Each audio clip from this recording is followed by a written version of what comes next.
Yo, what's up, y'all? We out here, Buff Missionary back in these streets, changing the game up. Changing the game up. We out here doing it a little bit differently. I'm repping my Gymnix uniform, my hoodie, and it's because I'm in the gym. I'm in the Gymnix gym. I got practice coming up. Took a nap out in the parking lot. Gonna get my Bible study in right here, right now. All right, we out here. We in here for real.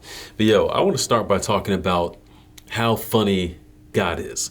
So yesterday, in Bible study, the topic was, a couple days ago, it was about this contrast in walking in the Spirit versus walking in the lust of the flesh, and how these two things are divergent paths, neither of them being completely mutually exclusive from the other. But if you choose a certain path, you're going on a trajectory that's taking you in a certain direction, right? And it's crazy because when you look at those two differences and what it means, it really touches us, it touches our lives in a powerful way if we choose to look at it and apply it in our lives, how we are. And it's kind of crazy because, one, if I'd have read that earlier, I think I would have had some good insight for some things I've been dealing with personally in my life. And on another note, it was kind of crazy because last night in gymnastics practice, which is again why I'm here tonight, last night in practice, our coach actually gave a worship that was along the same lines. And so I'm getting hit on one note with the Bible study. It's like, oh shoot, yeah, I should look out for that. And then I hear coach talking about it, I'm like, oh shoot, yeah, I should look out for that. And it's just crazy how God works. I was able to kind of resolve some of those situations, and it was good. It was good to get those things resolved and to feel kind of good in a sense of reading this and kind of responding to what I felt like God was telling me.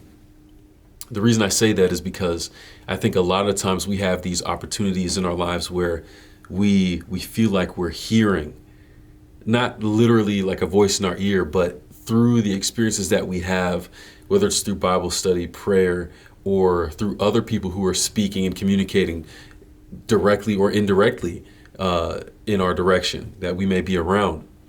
We hear God speaking and we have a chance to respond.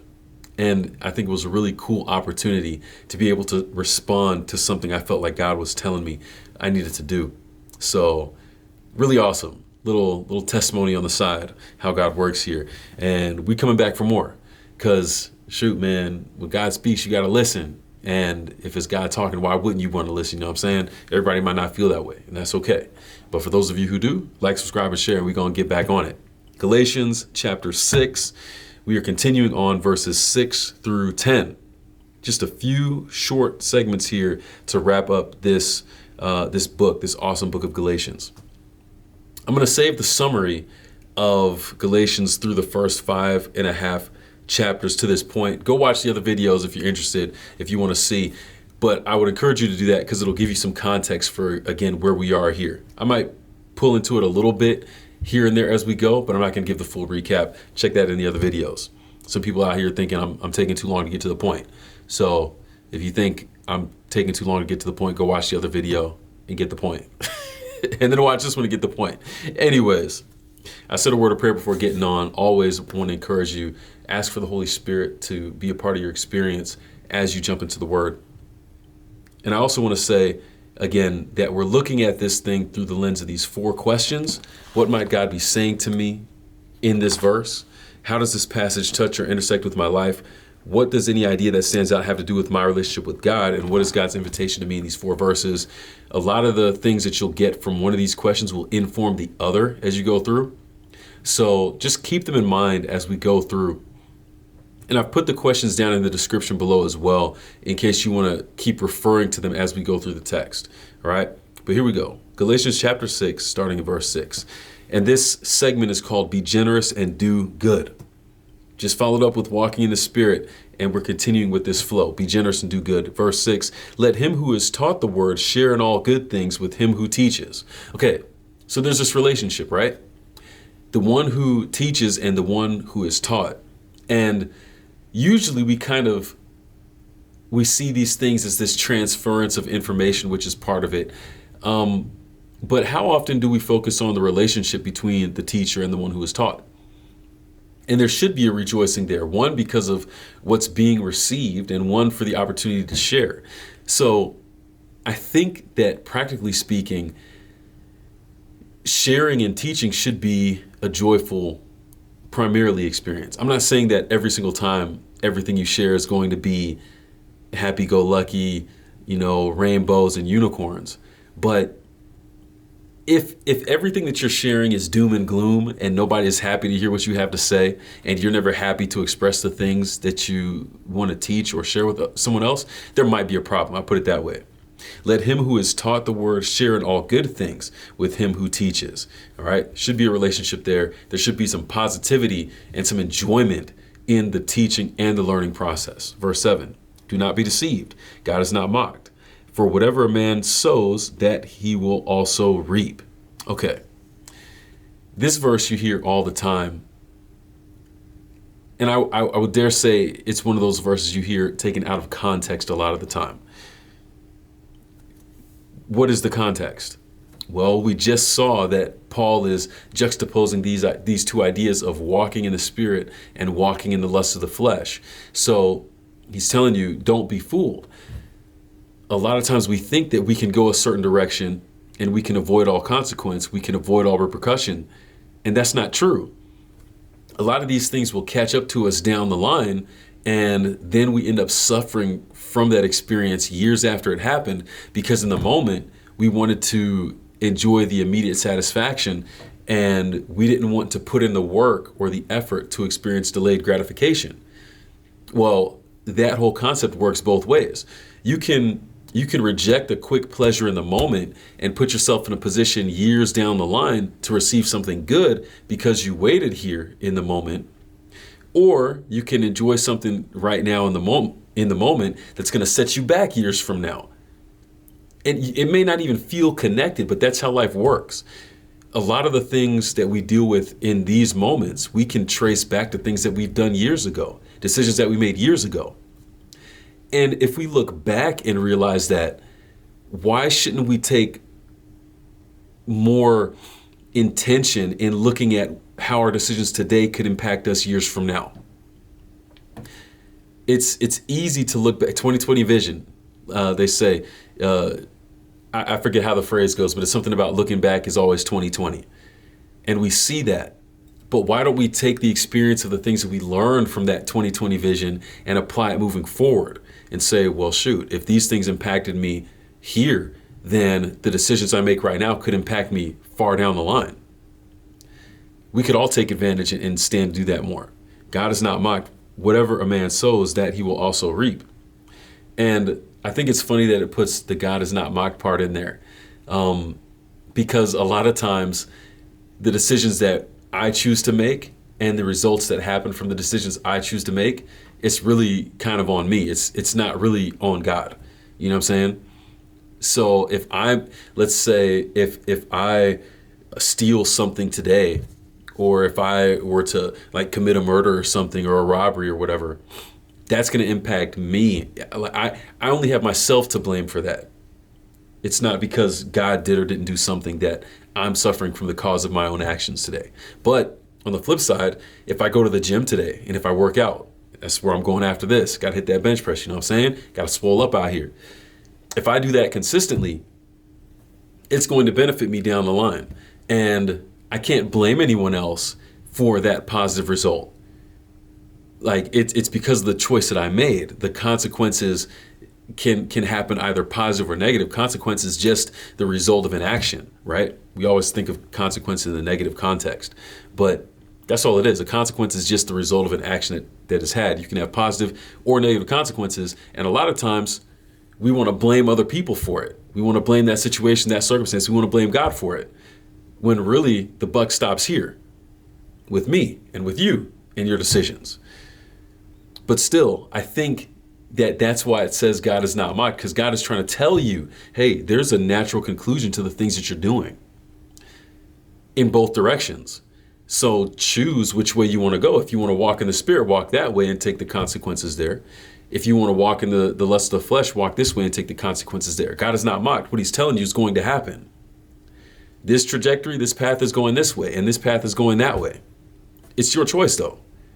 You can't cheat the system and think I'm going to go walk in the lust of the flesh and I'm going to get all the benefits of walking in the spirit. You can't dip and dabble like that. It doesn't work that way. That's where God is not mocked. Don't be deceived. So what are you sowing today? Very practical question. What seeds are you planting in your life today? And it's the smallest. We make so many choices on a day-to-day basis. This is where it really gets practical, because I feel like a lot of times we make decisions in the moment and we don't think about the far reaches of those choices. Being up here in Michigan, man, it's cold as hell all the time. Excuse my language, but it is, man. Even right now, what is it? 33 degrees and getting colder. Man, I don't even know. I must have been tired to just sleep out there in the car like that. But you have some people knowing how Michigan gets, knowing how cold it is, and they'll feel good in the morning in their room or in their house, and they'll go outside with just a jacket on, no gloves, and then get upset that they feel cold later. It's like, whose fault is that? That's on you.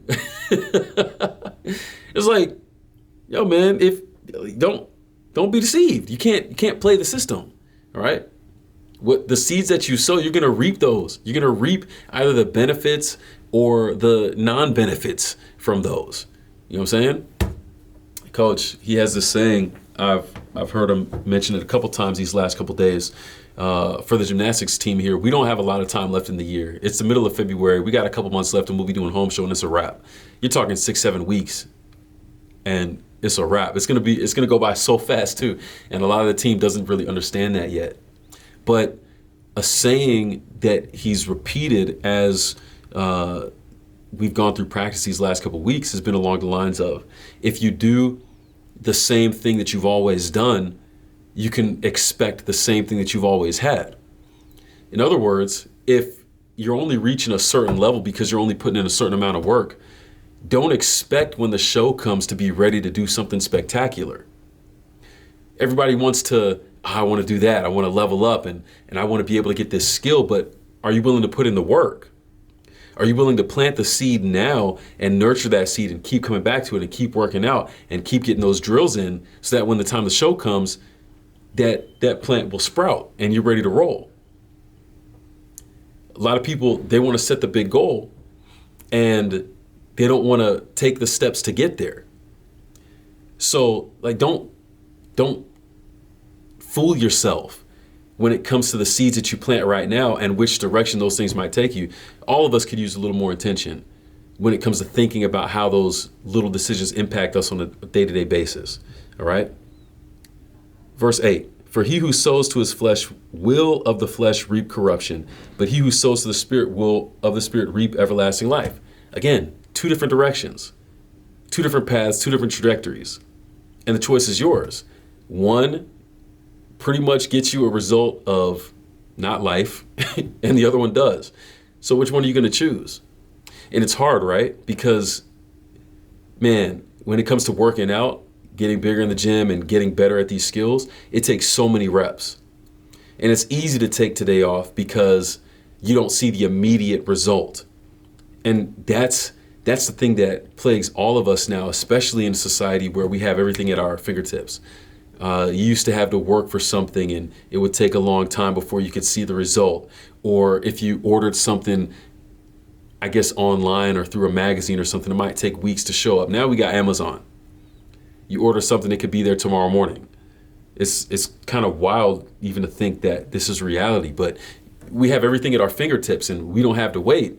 But when it comes to us as humans and the things that we do personally, we look at it the same way. And then we get upset that we don't see results just like this. And in that frustration, we don't want to put the work in anymore because we don't see the result. But that process has never changed. It's still going to take time.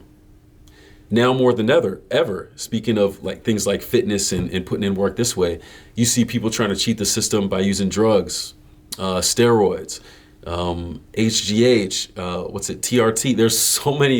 There's so many different things out there that I've only begun to hear about in these last few years that I never heard of before. And people are trying to cheat the system instead of putting in the consistent work. They want to try to jump ahead. But how does that stuff impact you in the long run? You can't beat the system. Can't. And it's going to come back to get you at some point. I know you've seen some of these pictures out here. Some of these dudes out here looking ridiculous. I seen this one dude. I can't remember. It must have been in Asia somewhere. But he's smiling and he's flexing. And the only thing big on him is his biceps. And his biceps are like as big as his head. They're not even shaped right. And he's smiling. It's like, bro, that don't look good. It don't look good. And it don't look healthy. It's like, oh, imagine somebody walking down the street looking like Popeye. It makes sense in a cartoon, but to see that in real life, nah, get out of here. You ain't about that. I was going to say something, but I'll hold my comment there. Oh, man. For he who sows to his flesh will of the flesh reap corruption. And even within the words here, I think it's interesting.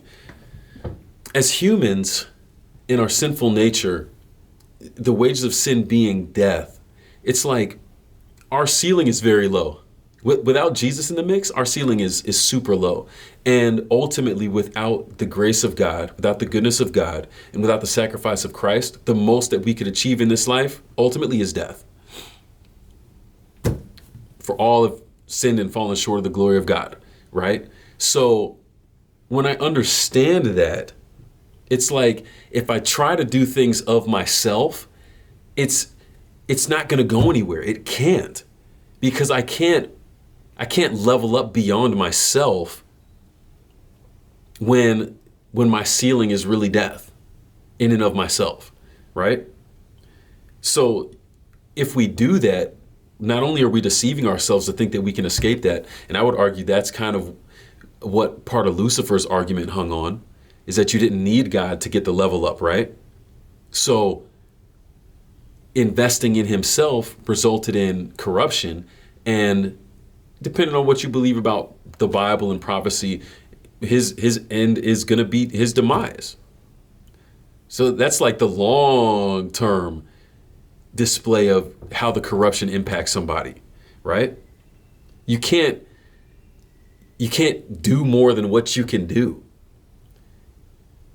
And when it comes to our spirituality, without God, the most that we can do is death. We need a sacrifice. We need a savior to help us to get beyond that. And we need to be tied together with him if we have any hope of doing that. And that's what the other part of the verse is saying. He who sows to the Spirit will of the Spirit reap everlasting life. So where you put, you have a basket, and where you put your eggs, that's where you're reaping. And if you're putting your eggs in a basket of self and death, of lust of the flesh and all these other things we read about in chapter 5, then that's the most of a result that you can get. You'll find yourself in that circle wondering why you can't get out. But if you put your eggs in the basket of the Spirit and you start living this way, that's when you start to find the level up.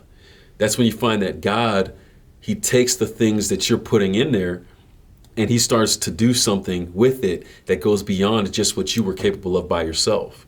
That's a beautiful thing. And verse 9.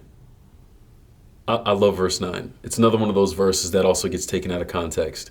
But it says, and let us not grow weary while doing good, for in due season we shall reap if we do not lose heart.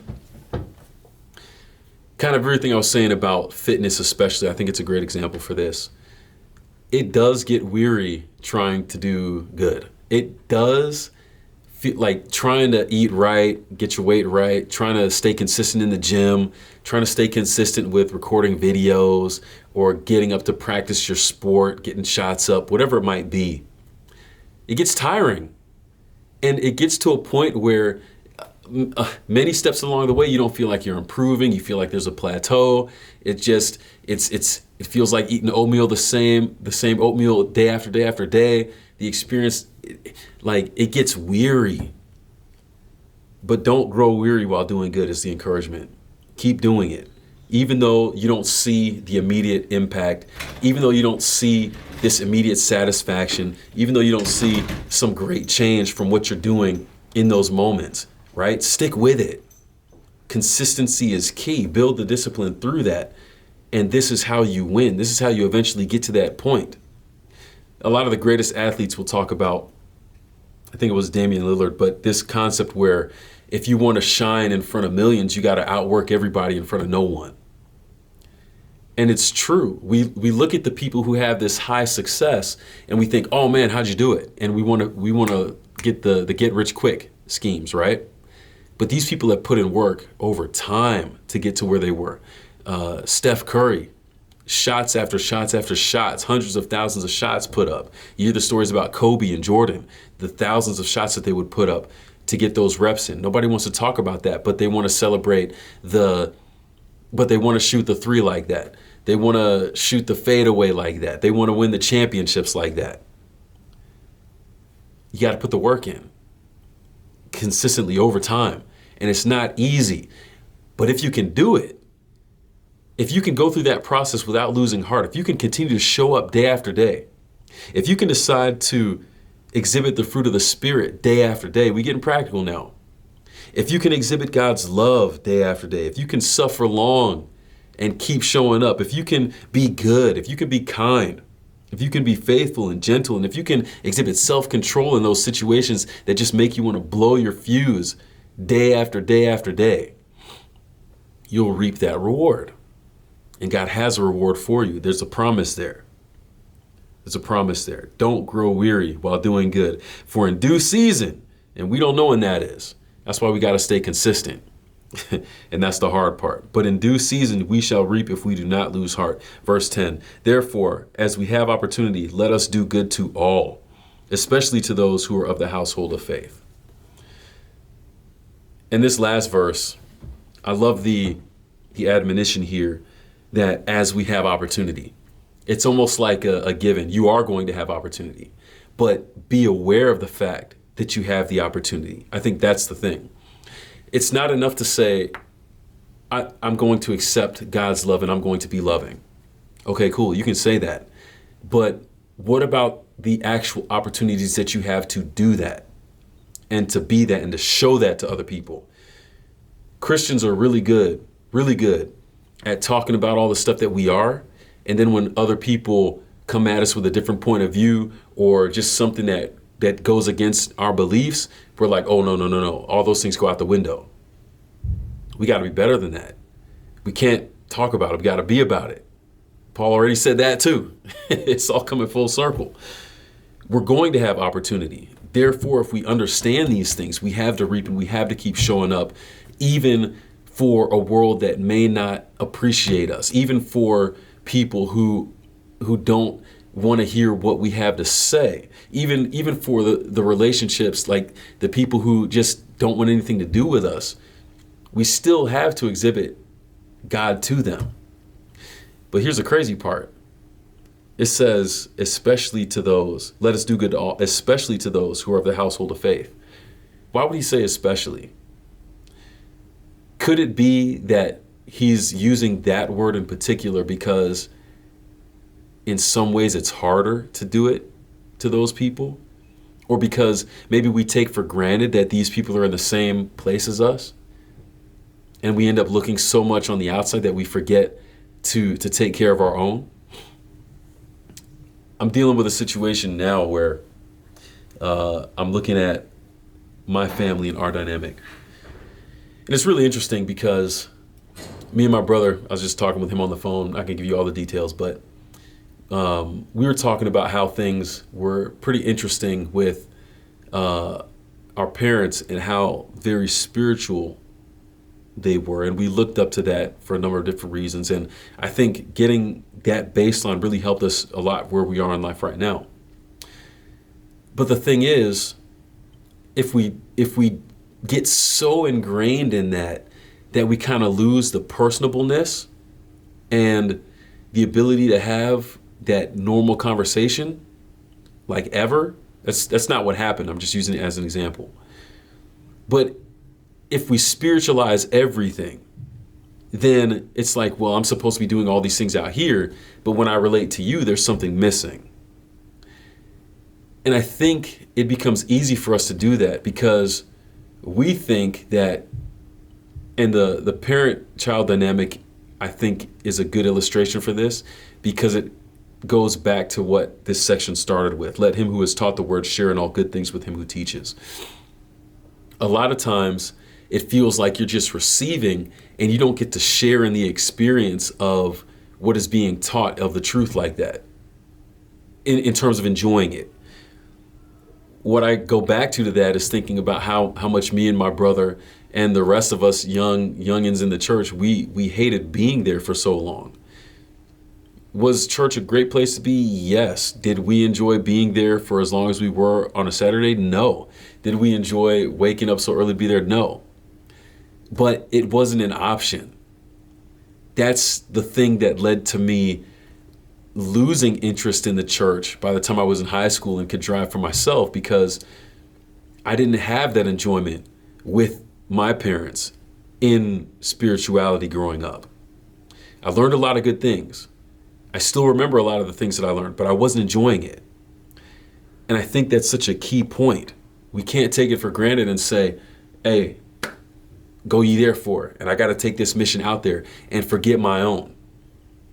Those who I teach, those who are taught, and me as I'm being taught as a learner, I need to be connecting and building the relationships with these people in both directions to have an enjoyable experience with this thing. Otherwise, it's not sustainable. Otherwise, the things that God is trying to tell me, I don't believe anymore. Otherwise, I do end up deceiving myself about these things because I don't see the practical application in them anymore. Ultimately, my life does become a mockery to God because I try to live in the shadow of the good things while doing the bad things. So it's very important for us to have this relationship not only with God and to walk in the Spirit there, but to realize, hey, if I'm going to teach this to somebody else, we need to find the enjoyment in this thing. And I love this because too many times the Christian experience seems like this drag and boring. And people my students in Palau used to always ask me, like, do you ever have fun as a Christian? And I had to laugh, and I was like, yeah, of course I do. There's so many different ways that I can. But the thing is, it's always presented in the light of what you can't do. It's not viewed in the perspective of what we pursue and what we chase after and what we want. It's always viewed in the perspective of what you can't do and what you can't have. And that's not enjoyable. And because we chase this standard so much, it's so easy for us to define it based on the thou shalt nots. And the thou shalt nots go far beyond the 10 Commandments to any little thing that we do. So much to the point where people are like, well, you can't swim on the Sabbath. And I'm like, shoot, man, that's God's creation. I would go scuba diving on the Sabbath. Me personally. Different folks, different strokes. But I'm just saying, I would love to enjoy God's nature like that on the Sabbath. I think that'd be a beautiful thing to do. But my point is, you see the themes that Paul is talking about in his experience to the Galatians here coming together.